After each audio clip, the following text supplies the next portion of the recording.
Magandang umaga po sa lahat. So nagagalak po tayo dahil for the second time na meron na tayong mga newly elected barangay officials. Last year, nag-conduct din tayo, 2022 rather. No? So yun ang requirements nung last year sa 2023. This time, siyempre may mga bagong barangay secretaries, bagong kagawad, bagong punong barangay. So, very timely po, no? Na malalaman natin yung kahalagaan ng preparasyon at pag-formulate ng community-based disaster risk reduction management plan. Itong gagawin po natin sa loob ng 2 araw ng pagpaplano, siyempre kailangan po natin ng mga primary or secondary data. Kasi ito pong plano, gusto po namin na bottoms up. Ibig sabihin, magmula sa baba, from barangay hanggang sa munisipyo, yun ang magiging baseline data namin. No? And then sa susunod at iba pang mga LGU plans natin. Kasi by next year, magtatapos na po ang ating CLUP, yung Comprehensive Land Use Plan, and tamang-tama, yung inyong pong mga output para dito sa CBDRRM plan, yun ang magiging baseline po natin.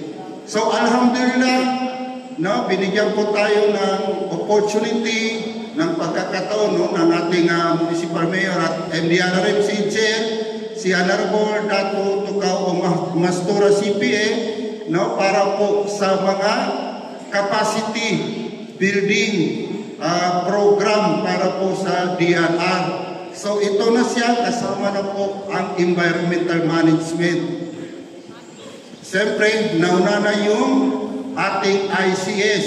So last May po, nagkaroon po tayo ng training sa executive course para po sa ating municipal mayor and Sangguniang Bayan member, and then followed by para po sa ICS level 1 na basic ICS training. So this time, ito na CBDRRM at saka ang next is yung sinabi ni Mara na Solid Waste Management Plan sa June 4 and 5. Importante po itong inyong mga output gaya po ng nasabi ko na isa po ang CBDRRM plan, kailangan 39 barangays na makagawa po kasi para 5 points po ang magiging score natin sa SGLG.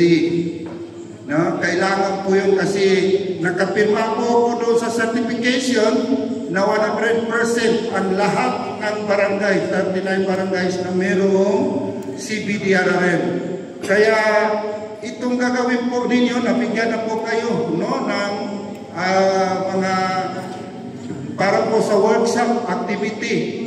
No, yung po ang pipilapan natin magmula sa vision, mission, goals, objectives, yung mga demographic data hanggang yung last, yun na po yung planning and budgeting na kung saan, no, itong CBDRRM plan 3 years po ito.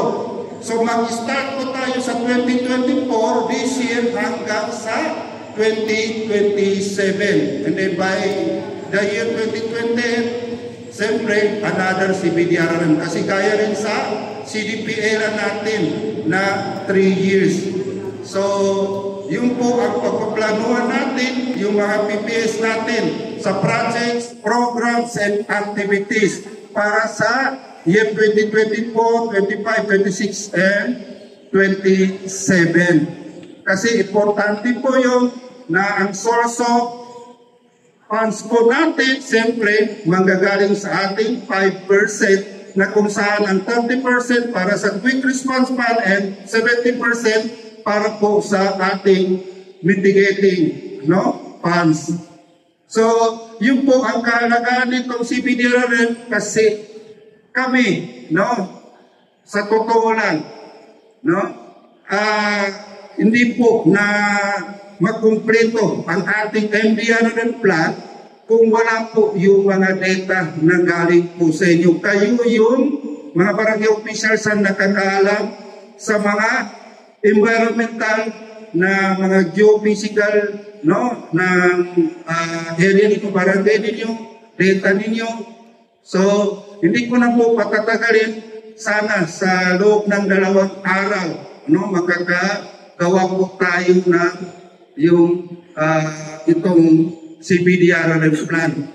Kasi i-check po yan ng ating MLGOO.